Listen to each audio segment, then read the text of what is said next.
Eccoci di fronte a una delle statue più famose del museo, l'Atlante Farnese. Cosa sarà mai quell'enorme sfera che porta sulle spalle? Al di sopra notiamo alcuni segni e disegni che forse ti saranno familiari. Vediamo qui cosa dice.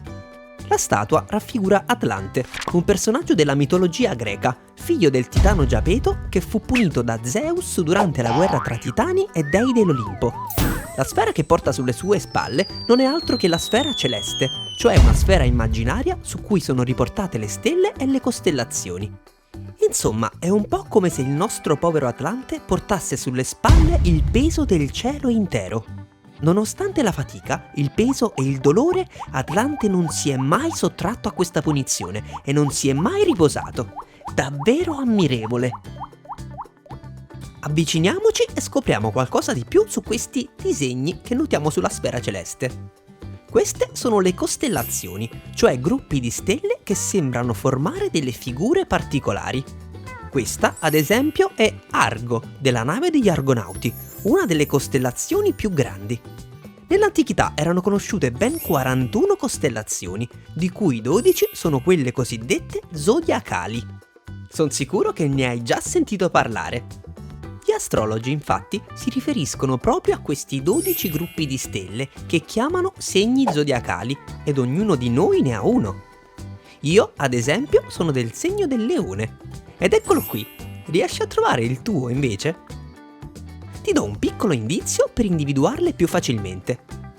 Le 12 costellazioni zodiacali sono speciali perché sulla sfera celeste si trovano in fila lungo una fascia detta eclittica, che è attraversata apparentemente dal Sole.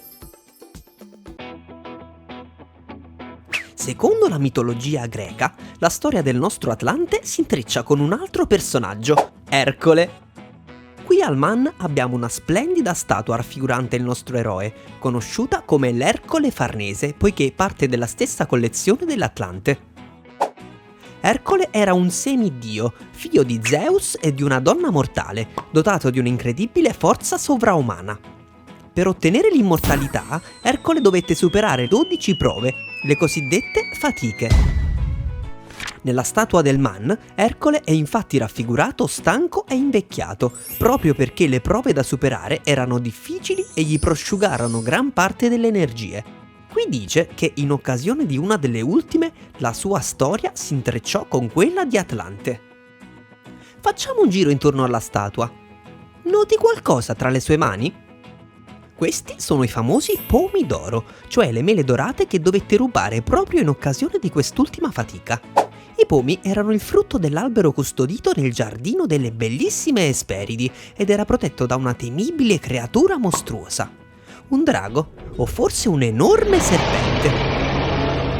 Poco distante dal giardino si trovava il luogo in cui Atlante reggeva la sfera celeste sulle spalle.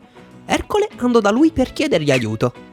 Atlante si offrì di recuperare i pomi al suo posto, cedendogli così momentaneamente la sfera celeste.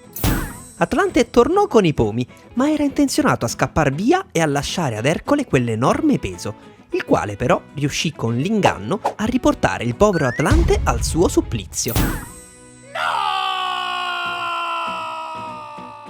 Presto, torniamo alla statua di Ercole. Ho sentito un rumore provenire da lì. E infatti ecco il munaciello travestito da Esperide. Hai rubato i pomi, vero? Ma te l'ho fatta, mio caro. Quelle sono delle semplici mele. Questi sono i pomidoro. E solo un vero eroe può custodirli.